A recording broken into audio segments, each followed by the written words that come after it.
Hello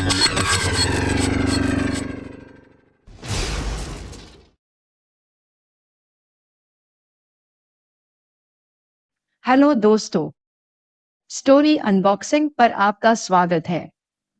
आज मैं आपके लिए लाई हूँ एक और मजेदार कहानी। तो इंतजार कैसा? चलिए कहानी को अनबॉक्स करते हैं। बहुत पुरानी बात है। कहीं किसी देश में एक गांव था जिसके ज्यादातर निवासी गरीब किसान थे। गांव में केवल एक ही आदमी अमीर था और वो था उस गांव का जागीरदार। वो बड़ा लालची और कंजूस प्रवृत्ति का आदमी था और कभी किसी के ऊपर एक पैसा खर्च नहीं करता था। किसी को मुफ्त में पानी तक पिलाने में उसकी जान निकलती थी। एक रोज गांव के कुछ किसान साथी आपस में बैठे गप्पे लड़ा रहे थे। लोग अपने अपने बारे में लंबी लंबी हाँक रहे थे कि मैं ऐसा हूँ, मैं वैसा हूँ, मैंने यह किया, मैंने वो किया, वगैरह वगैरह। तभी एक किसान बोल उठा, पहले तुमने क्या किया वो जाने दो, आगे क्या करके दिखा सकते हो वो बताओ। इस पर एक किसान बोला, मैं जागीरदार के घर खाना खाकर दिखा सकता हूँ। नामुमकिन। एक बार आसमान से तारे तोड़ लाने को कहते तो मान भी लेते, मगर हमारे परम कंजूस जागीरदार के घर भोजन करने की बात तो संभव ही नहीं हो सकती। एक दूसरा किसान हंसते हुए बोला, लगाते हो शर्त? मैंने जो कहा वो करके दिखा सकता हूँ। अगर मैंने जागीरदार के घर खाना खा करके दिखा दिया तो तुम्हारा घोड़ा मेरा हो जाएगा, और अगर ना कर सका तो मैं तुम्हारे खेतों में 1 साल तक मुफ्त में मजदूरी करूंगा।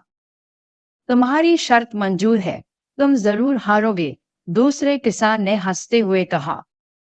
अगले दिन वो किसान अपने दोस्तों के साथ जागीरदार की बैठक में पहुंचा और बैठ गया। इधर उधर की बातें होने लगी। तभी वो किसान धीरे से उठा और जाकर जागीरदार के कान में फुसफुसाया, हुजूर, आपसे एक बात पूछनी थी। क्या? जागीरदार ने पूछा। किसान ने अपना टोप उतारा और उसे जागीरदार के सामने करते हुए उसके कान में बोला, हुजूर, मेरी इस पगड़ी के बराबर सोने के पिंड की कीमत कितनी होगी? सोना। सुनते ही जागीरदार के कान खड़े हो गए। वो सोचने लगा, इस किसान के पास इतना बड़ा सोने का पिंड कहाँ से आया? जरूर इसे खेतों में काम करते हुए कहीं गड़ा हुआ मिल गया है, तभी पूछ रहा है। मुझे वो सोने का पिंड इससे हड़पना होगा। उसने किसान के कान के पास मुंह ले जाकर धीरे से कहा, अभी थोड़ी देर में बताता हूँ, तब तक चुपचाप बैठ जाओ। ये सुनकर किसान धीरे से बोला, अच्छा तो हुजूर, तब तक मैं अपने घर हो आता हूँ। भूख लग रही है, खा पी करके आऊंगा तब पूछ लूंगा। इतना कहकर वो चलने को तैयार हो गया।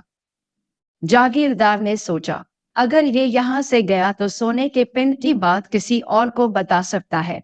एक बार बात सबको मालूम हो गई फिर वो सोने का पिंड हड़पना मुश्किल हो जाएगा। अभी तक तो ऐसा लग रहा है कि इसने किसी को बताया नहीं है, नहीं तो ये मेरे कान में इस तरह फुसफुसाता क्यों? उसने तुरंत का किसान का हाथ पकड़कर कहा, अरे, भूख लग रही है तो घर जाने की क्या जरूरत है? क्या एक दिन मेरे घर खाना नहीं खा सकते? इतना कहकर उसने नौकर को बुलाया और कहा, देखो इसे भीतर ले जाकर बढ़िया भोजन कराओ, मैं अभी थोड़ी देर में आता हूँ। नौकर किसान को भोजन कराने के लिए भीतर ले गया। उधर किसान के साथी ये देखकर भौचक्के थे कि इसने आखिर जागीरदार के कान में ऐसा क्या कह दिया जो वो इसे अपने घर इतनी इज्जत से खाना पीना करा रहा है। कुछ ही देर में जागीरदार ने किसान के साथ वालों को चलता कर दिया और घर के भीतर वहां पहुंचा जहां किसान भोजन कर रहा था। उसे देखकर जागीरदार बोला, खाओ खाओ जी भर के खाओ, इसे अपना ही घर समझो। किसान ने छक्कर खाना खाया और आखिर में डकार लेकर जागीरदार को राम राम करके चलने को हुआ। जागीरदार बोला, अरे वो सोने के पेन वाली बात तो कर लो। किसान चौंकने का नाटक करता हुआ बोला, अरे हाँ हुजूर, वो तो मैं भूल ही गया। तो बताइए, मेरी इस पगड़ी के बराबर के सोने के पिंड की कीमत कितनी होगी? जागीरदार बोला, पहले मुझे वो सोने का पिंड दिखाओ तो। किसान, कौन सा सोने का पिंड? जागीरदार, वही जिसकी कीमत तुम जानना चाहते हो? किसान हंसते हुए बोला, अरे हुजूर, मेरे पास ऐसा कोई पेन नहीं है। मैं तो बस अपना ज्ञान बढ़ाने के लिए जानना चाहता था। ये सुनते ही जागीरदार अब बबूला हो गया और गालियां बकता हुआ किसान को मारने दौड़ा।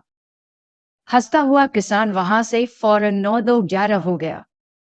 इस तरह किसान ने अपनी चतुराई से न सिर्फ कंजूस जागीरदार के घर जायकेदार पकवानों का आनंद उठाया, बल्कि शर्त के मुताबिक अपने दोस्त का घोड़ा भी जीत लिया। अगर आपको यह कहानी पसंद आई हो तो इसे लाइक और शेयर जरूर करें। और यदि आपको हमारे चैनल की और बहुत सारी ऐसी ही रोचक कहानियां सुननी है, तो इसे सब्सक्राइब कर लें। अगली कहानी में मिलेंगे, तब तक के लिए हंसते रहिए, मुस्कुराते रहिए।